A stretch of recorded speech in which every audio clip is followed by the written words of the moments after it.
નમસ્કાર. ચાલો આજે આપણે સમયમાં પાછા જઈએ. કેટલા પાછા? લગભગ 4,500 વર્ષ. આપણે પહોંચીશું મોહેન્જો-દડોમાં, એક એવા પ્રાચીન શહેરમાં જેની રચના અને સુવિધાઓ એટલી બધી આધુનિક હતી કે આજના એન્જિનિયરો પણ વિચારતા થઈ જાય. તો ચાલો ખોલીએ આ શહેરી પ્રતિભાના રહસ્યો. આ સવાલ જ મગજને ચક્કરાવે ચડાવી દે એવો છે, ખરું ને? જ્યારે આપણે પ્રાચીન શબ્દ સાંભળીએ ત્યારે મનમાં શું આવે? કદાચ માટીના ઘરો અને પથ્થરના ઓજારો. પણ મોહેન્જો-દડો આ આખી છબીને તોડી પાડે છે.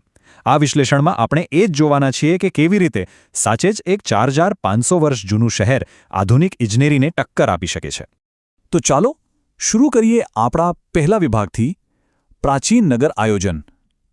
જો મોહેન્જો-દડોના ખંડેરો માત્ર પથ્થરોનો ઢગલો નથી.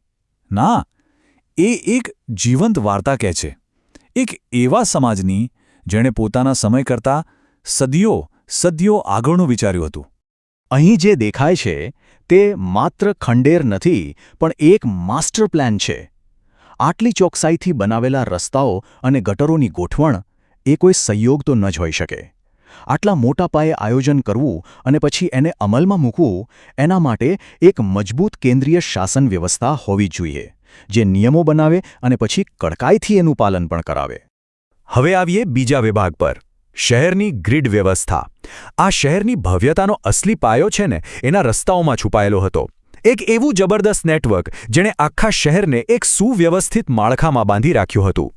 જરા આ આંકડા પર ધ્યાન આપજો. 9.75 મીટર એટલે કે લગભગ 32 ફૂટ. આ શું હતું ખબર છે? મોહેન્જો-દડોના મુખ્ય રાજમાર્ગની પહોળાઈ. આજની એક સરસ મજાની 2 લેન રોડ જેટલી. હજારો વર્ષો પહેલાં આટલા પહોળા રસ્તાની કલ્પના કરવી પણ કેટલી મુશ્કેલ છે. આ એક આંકડો જ એમની દૂરદેશીનો સૌથી મોટો પુરાવો છે. અને હા, આ 9.75 મીટરની પહોળાઈ કોઈ ભૂલથી નથી થઈ ગઈ. ના, એ એકદમ વિચારીને બનાવેલી યોજનાનો ભાગ હતી. આ રસ્તાઓ એટલા પહોળા એટલે જ બનાવવામાં આવ્યા હતા કે બળદગાડા જેવા અનેક વાહનો એકસાથે આરામથી પસાર થઈ શકે. આ સ્પષ્ટપણે એ સમયનું ટ્રાફિક મેનેજમેન્ટ અને ભવિષ્યની જરૂરિયાતોને ધ્યાનમાં રાખીને કરાયેલું આયોજન હતું. આ બ્લુપ્રિન્ટ જુઓ તો તમને એમ જ લાગશે કે જાણે આજના કોઈ આધુનિક શહેરનો નકશો જોઈ રહ્યા છીએ. મુખ્ય રસ્તાઓ ઉત્તર દક્ષિણ અને પૂર્વ પશ્ચિમ, અને એને બરાબર કાટખૂણે છેદતી નાની શેરીઓ. એકદમ પરફેક્ટ ગ્રીડ પેટર્ન. પણ સૌથી નવાઈની વાત કઈ છે? અમુક જગ્યાએ મળેલા ખાડાઓ એવો ઇશારો કરે છે કે રાત્રે પ્રકાશ માટે કદાચ સ્ટ્રીટ લાઇટ જેવા થાંભલા પણ હતા. વિચારો. અને હવે વાત કરીએ ત્રીજા વિભાગની, એક એવી ઇજનેરી અજાયબી કે જેનું નામ છે ગટર વ્યવસ્થા. જો રસ્તાઓ પ્રભાવશાળી હતા તો ગટર વ્યવસ્થા તો સાચે જ કલ્પના બહારની હતી. અને આ જ એ સિદ્ધિ છે જે મોહેન્જો-દડોને એના સમયની બીજી બધી સંસ્કૃતિઓથી માઇલો આગળ મૂકી દે છે. સાચું કહું તો આ માત્ર એક વિશેષતા ન હતી, એ એક ક્રાંતિ હતી. જે સમયે દુનિયાની મોટાભાગની સંસ્કૃતિઓ સ્વચ્છતા અને રોગચાળા જેવી સમસ્યાઓ સામે ઝઝૂમી રહી હતી, ત્યારે હડપ્પીય સંસ્કૃતિએ એક એવી ગટર યોજના બનાવી જે આજે પણ આપણા માટે એક મિસાલ છે. આ તફાવત જમીન આસમાનનો છે.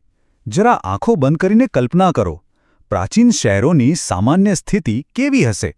ખુલ્લી ગટરો, ગંદકી, અને બીજી બાજુ આપણી પાસે છે મોહેન્જો-દડો, જ્યાં આખા શહેરમાં ઢંકાયેલી ગટર વ્યવસ્થા હતી. આ પ્રકારની સિસ્ટમ એ સમયે કદાચ માત્ર ક્રીટ ટાપુ પર જ જોવા મળી હતી. આ ખરેખર અસાધારણ કહેવાય. આ સિસ્ટમની સૌથી મોટી ખાસિયત એ હતી કે તે શહેરના મૂળભૂત નકશાનો જ એક ભાગ હતી. એવું નહોતું કે શહેર બન્યા પછી પાછળથી ગટરો બનાવી. ના, દરેક ઘર, દરેક શેરી આ નેટવર્ક સાથે જોડાયેલી હતી. અને આ ગટરોને સાફ કરવા માટે થોડા અંતરે મેનહોલ પણ હતા. મતલબ કે નિયમિત સાફસફાઈ અને જાળવણીની પણ પૂરી વ્યવસ્થા હતી. ચાલો આ આખો પ્રવાસ સ્ટેપ બાય સ્ટેપ સમજીએ. શરૂઆત ક્યાંથી થાય? ઘરના પોતાના શૌચાલયથી. ત્યાંથી પાણી અને કચરો એક નાની ઢંકાયેલી ગટર મારફતે શેરીની મુખ્ય ગટરમાં પહોંચે, અને પછી પાણીના કુદરતી ઢાળનો ઉપયોગ કરીને બધો કચરો શહેરની બહાર. એકદમ સ્વયંસંચાલિત અને સ્વચ્છ પ્રક્રિયા. અને હવે આપણા છેલ્લા વિભાગ પર આવીએ, ભૂતકાળમાંથી બોધપાઠ. આ જે માટી અને ઈંટોના અવશેષો છે એ માત્ર બાંધકામ નથી, એ એક વારસો છે. તો સવાલ એ છે કે આ અદ્ભુત ઇજનેરી આપણને એ સમાજ વિશે શું શીખવે છે જેણે આ બધું બનાવ્યું? આ એક વાક્ય જ બધું કહી દે છે. વિચારો, આટલી જટિલ અને આખા શહેરમાં ફેલાયેલી વ્યવસ્થા બનાવવી અને પછી વર્ષો સુધી એની જાળવણી કરવી, એના માટે એક મજબૂત અને કાર્યક્ષમ નગરપાલિકા જેવી સંસ્થા હોવી જ જોઈએ. આ સુશાસન અને સામુદાયિક જવાબદારીનું એક શ્રેષ્ઠ ઉદાહરણ છે. અને આ જ કદાચ સૌથી મહત્વની વાત છે. આ આખી ગટર યોજના માત્ર કચરાના નિકાલ માટે નહોતી. એ તો જાહેર આરોગ્યમાં કરવામાં આવેલું એક મોટું રોકાણ હતું. એ સ્પષ્ટપણે બતાવે છે કે આ સમાજ પોતાના નાગરિકોના સ્વાસ્થ્ય અને સ્વચ્છતાને કેટલું બધું મહત્વ આપતો હતો. એક એવી વિચારસરણી જે આજે પણ એટલી જ જરૂરી છે. અને આ બધી વાત આપણને આજના એક મોટા સવાલ પર લાવીને ઊભી રાખે છે. શું આપણા આધુનિક ટેકનોલોજીથી સજ્જ શહેરો આ પ્રાચીન જ્ઞાનમાંથી કંઈક શીખી શકે છે? મોહેન્જો-દડો આપણને એ જ તો યાદ અપાવે છે કે એક મહાન શહેર ખાલી ઊંચી ઇમારતોથી નથી બનતું. એ બને છે એના નાગરિકોના જીવનની ગુણવત્તાથી, સ્વચ્છતાથી અને એકદમ સુવ્યવસ્થિત આયોજનથી. અને કદાચ ભૂતકાળનો આ જ સૌથી મોટો બોધપાઠ છે.